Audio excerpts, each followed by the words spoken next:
And we might as well get into it. One of the most common questions I've gotten so far, I'll put my headphones in later if I'll leave time for questions. I'll put my headphones in then. But one of the most common questions I get with these is, will it be put on YouTube? And yeah, it will be put on YouTube in a few weeks. So you can review anything that you need to down the track if that's helpful. The other thing is I have a kind of like a cable schematic sheet.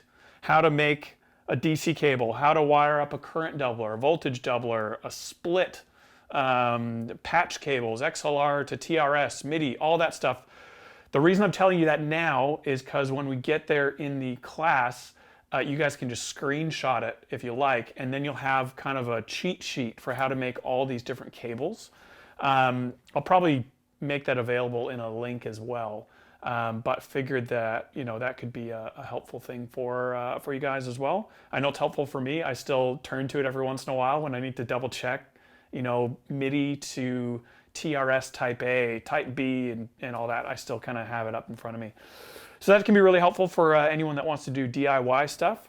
And I'm just gonna pin my video here so I can see what camera we're looking at. And let's get into it. So today we're going to obviously learn how to make your own DC cables.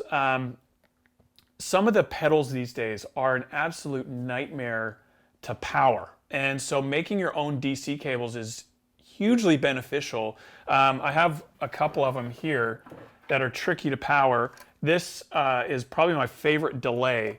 This is a Moog or Moog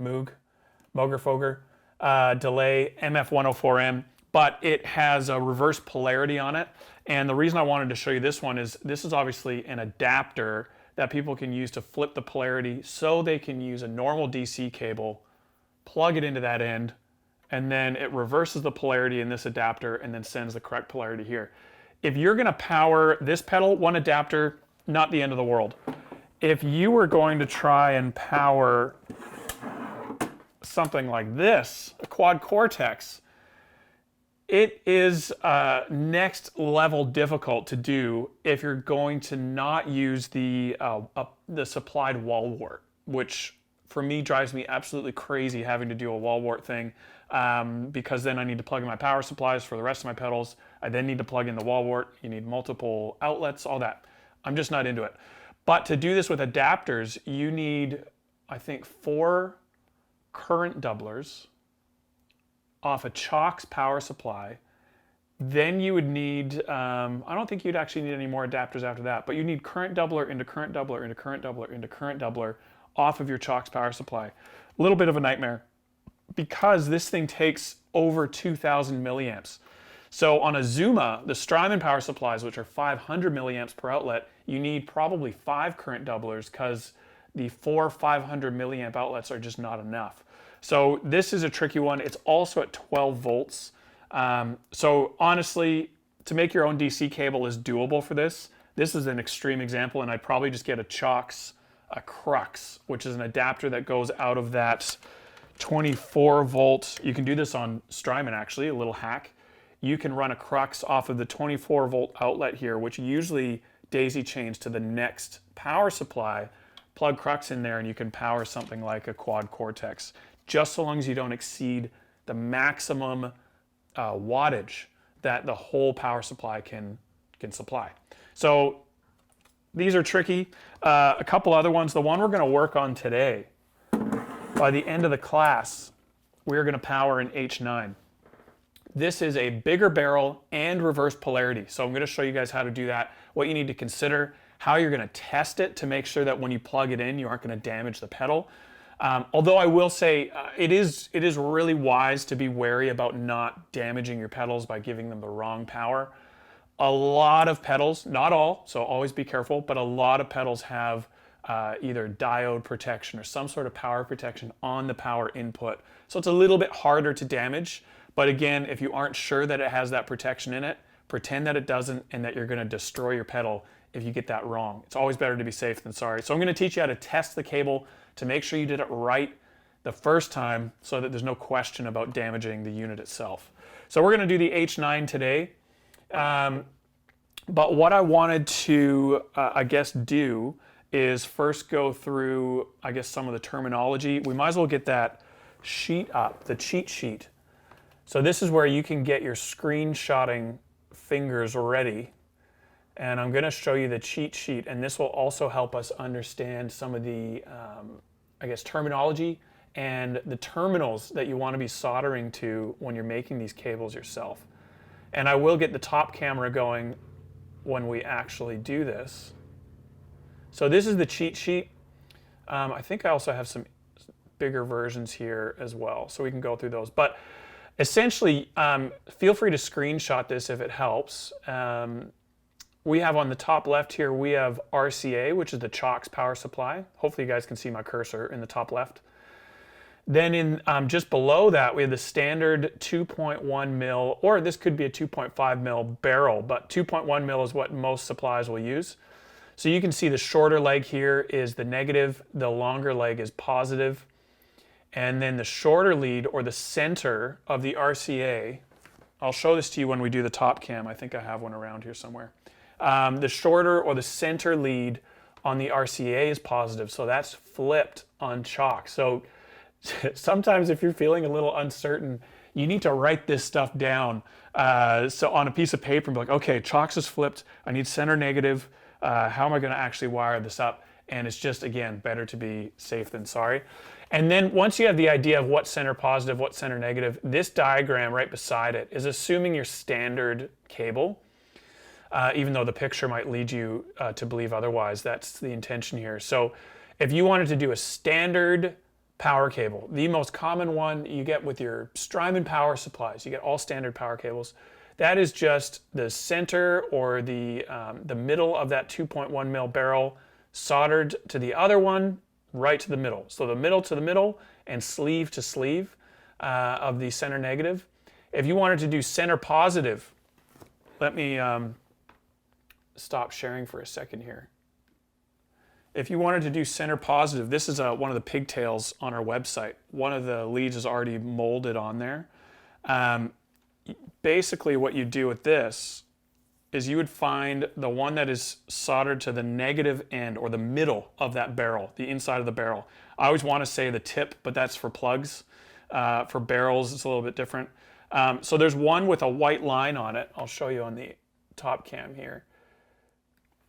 So the one with the white line, which is on this side, that is connected to the center of the barrel. If you wanted to do center positive, this one now needs to flip to the sleeve, or the outside edge here, and now you are inverting the polarity. You are doing the same thing that Moog adapter, this adapter here, was doing before, but you're building it into the entire cable.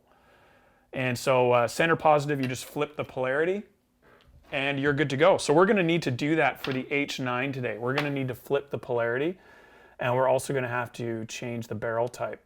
So I'll keep sharing my screen here. Feel free to screenshot again if you missed your chance.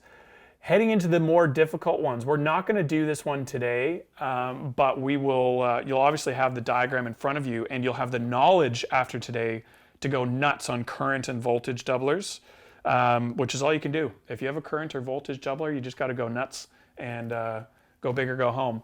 These ones are a little bit more tricky, but essentially what you're going to do is you're going to take one pigtail like I just showed you on the screen, or one section of power cable. You're going to solder the center for a center negative voltage doubler. The center of the pedal side is going to go to the center of one of the power supply plugs, because you're going to need two power supply plugs to double the voltage. And then the other one on the pedal side, the sleeve, is going to go to the sleeve of the other plug. So center to the center of one plug, sleeve of the pedal side to the sleeve of the second plug, and then you're going to jumper the middle. So basically what this does is you can now take two 9-volt outlets, let's say on the Zuma, or sorry, a Strymon power supply. We got one of these guys here. This is an Ojai R30. You can do two 9-volt outlets, and you plug those two plugs I was just talking about in right there. You're going to voltage double those, so now you have one cable that can output 18 volts.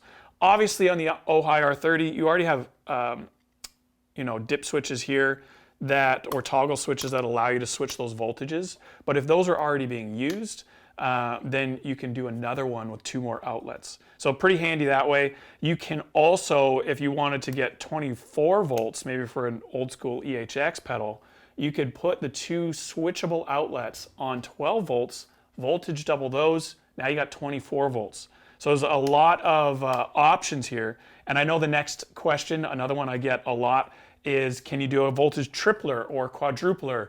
You absolutely can. That's more common with the current ones because not too many pedals run on 27 volts if you're going to triple 9 volts. But you can absolutely current double, you can current triple, you can voltage triple. For the voltage one, I'm just going to share the screen again. For the voltage one, you would not connect this one yet. You connect one of the sides to the beginning of your plugs. You go sleeve to tip, sleeve to the tip of the 3rd plug, and then sleeve of that 3rd plug out to the pedal side sleeve on this end. And now you have a voltage tripler. Same principle with current doublers. This one's built a little bit differently, but now you're kind of jumpering a different way. So this one's actually a little bit easier to wrap your head around. You plug in a cable into the sleeve and tip, just like on the single cable here, the center negative cable. You're just going to solder that, but you're also going to solder a second cable on both the sleeve and the tip and jumper that to the next plug. Tip connects to tip, or the inside of the barrel to the inside of the barrel. Sleeve connects to the inside of the sleeve, and you can keep this going and keep daisy chaining it. This is actually the same wiring, it just looks a little different on paper, as a daisy chain.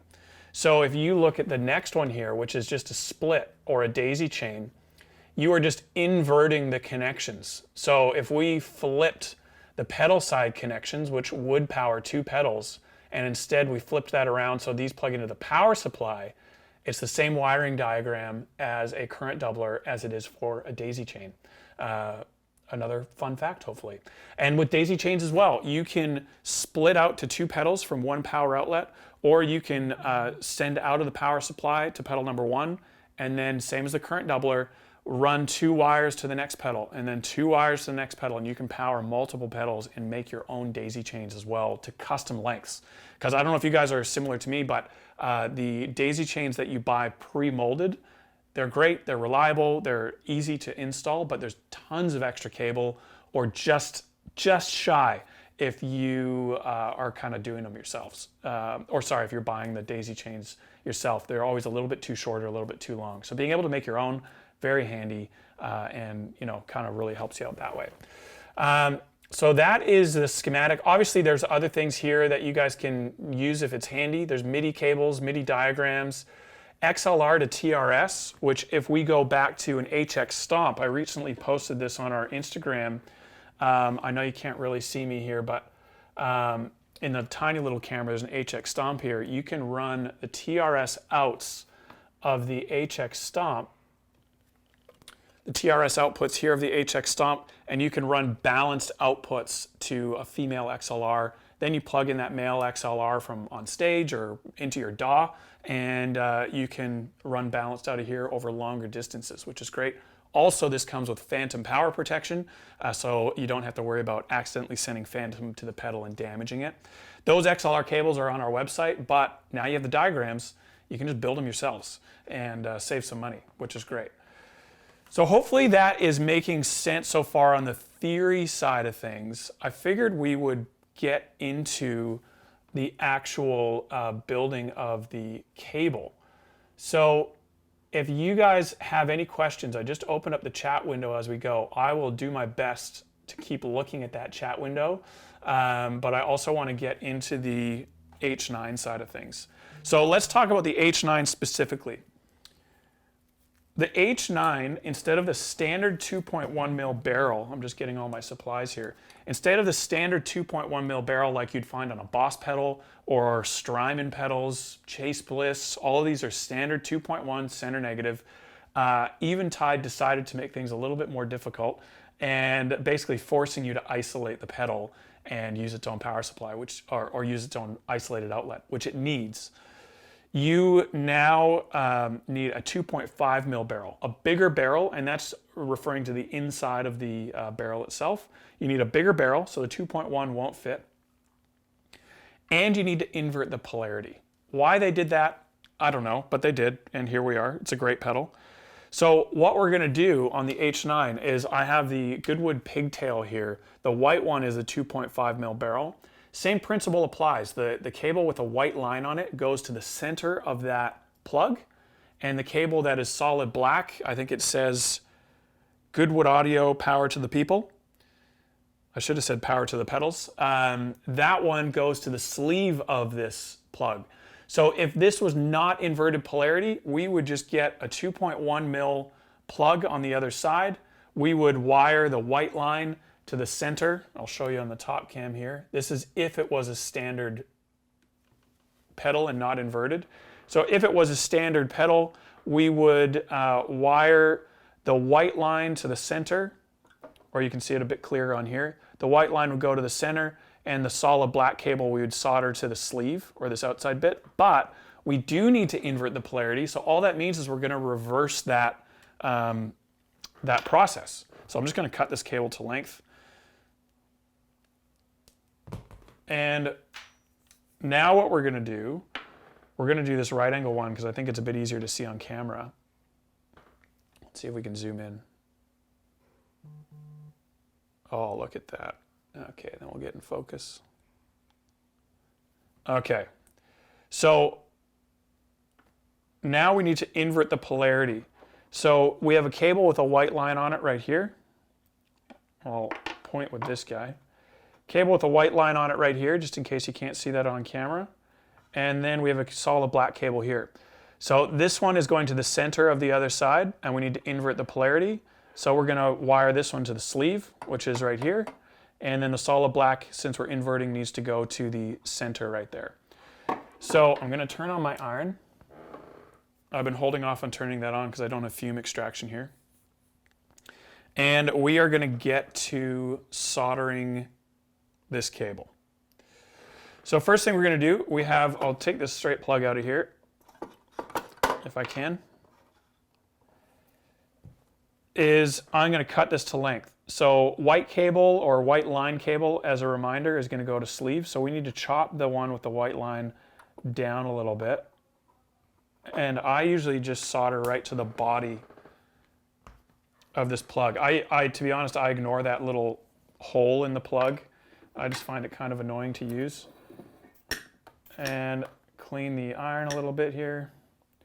And to tin it, we're gonna basically, what we wanna do when we're soldering, just in case this is new to anyone, we wanna heat up both surfaces at the same time. So normally we would have a cable in here. Since we're tinning, there's only one surface.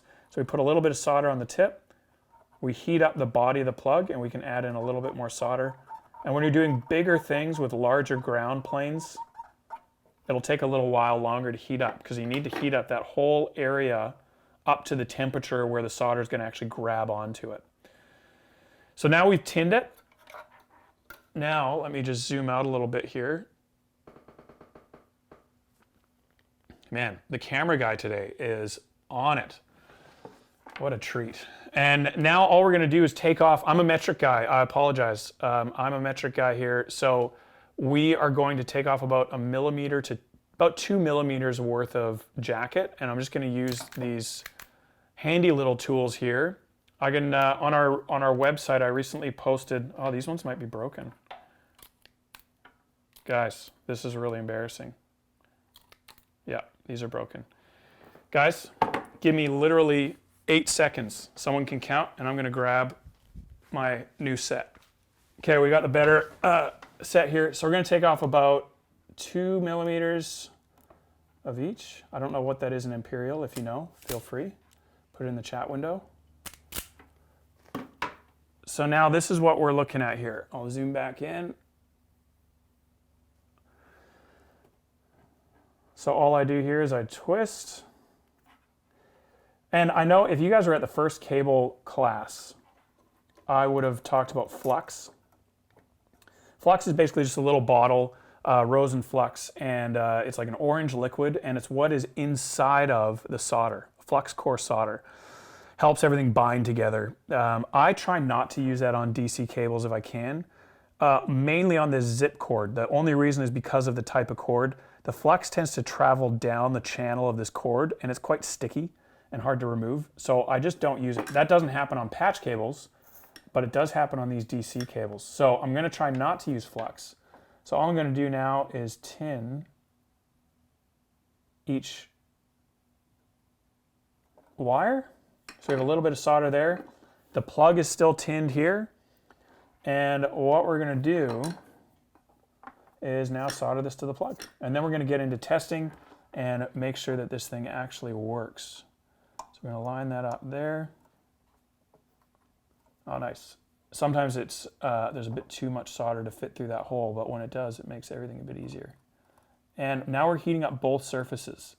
So you can see that I am heating up. I put the iron in so it touched both the cable and the tab at the same time with a bit of solder on the tip. The reason we put a little bit of solder on the tip, it helps melt the previously tinned solder, but also it gives you a bigger surface area to heat up those two connections, the cable and the tab at the same time. The quicker you can heat up both connections, the quicker the solder is going to adhere and the better connection you're going to have.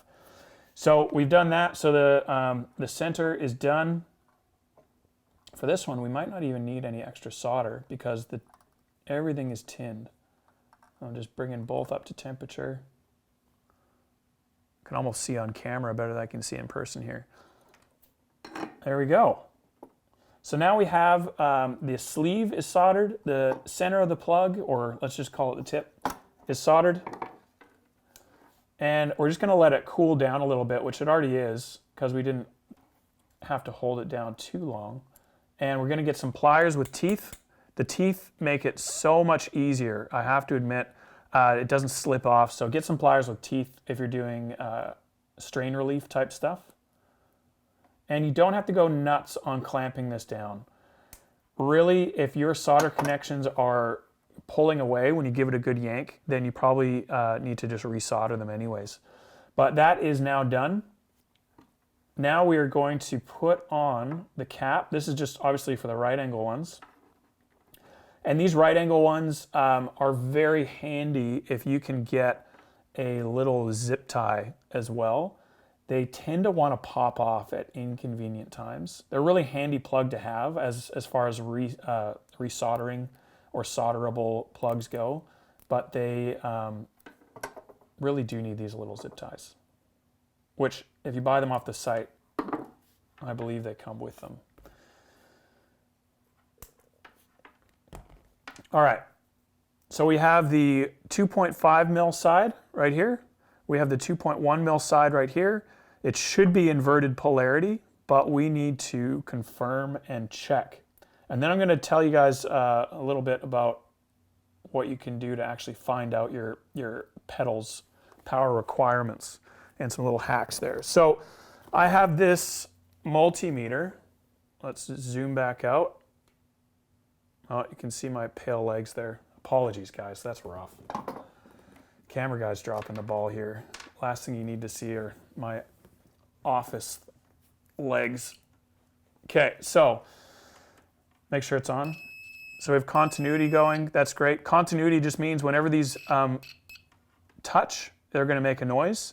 Sometimes that's good when testing a cable. You want them to make a noise and the LED to light up. Other times when you're testing, that's a horrible thing and it means you need to remake the cable. So we're doing this live, so let's make sure that I can get this going. So all we're going to do is, if this is center positive, that means that when I put one of these probes into the middle of plug number 1, it should not make a sound, or continuity should not happen on plug number 2. This would be embarrassing if it did, but here we go. Oh, beautiful. So the two probes are in the middle or inside of these two plugs, so no beep is a good thing in this instance because we inverted the polarity. If this was a standard cable, we would want to hear a noise when we go inside both. But now we go from the inside of one plug, it doesn't matter which one as well, just the inside of one to the outside, we should get a beep. Beautiful. And then I usually just do the same test in reverse just because it makes me feel better, but really at this point it doesn't matter. So that's good. Outside of the 2.1 to inside of the 2.5, outside to outside, we're good. So this cable, I'm not going to say it's made correctly for the H9, although we now know that it is. But we know that the connections are not shorted. So the tip is not shorted to the sleeve, which means they're both connected and it's not going to work. And we know that the center is connected to the sleeve and the center of this one is connected to the sleeve of this one. So that is good. And we do know, obviously, if you know anything about the H9, that cable is made correctly. And now what we can do is we'll get our H9. We will plug in, here we go. We have the Ojai. And another fun fact about H9, you can run it on 9 or 12 volts. A lot of people think you can only run it on 12. I'm not sure if they've updated the manual or not, but currently we are set on 9 volts. Let's plug it in. Please work.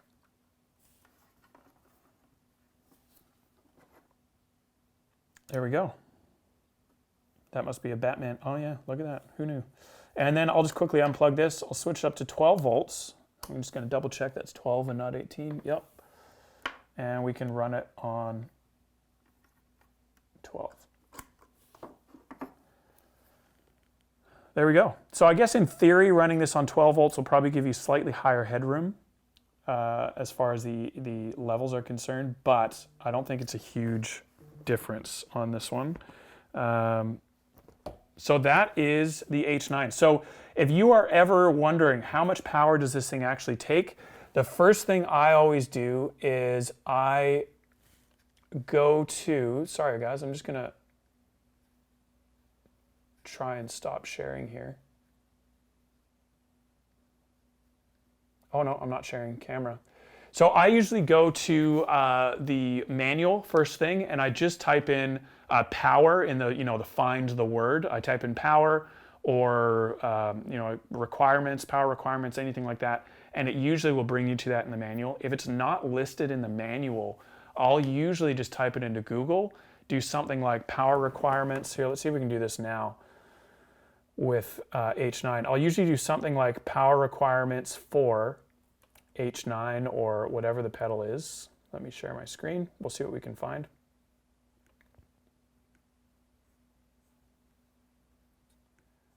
There we go.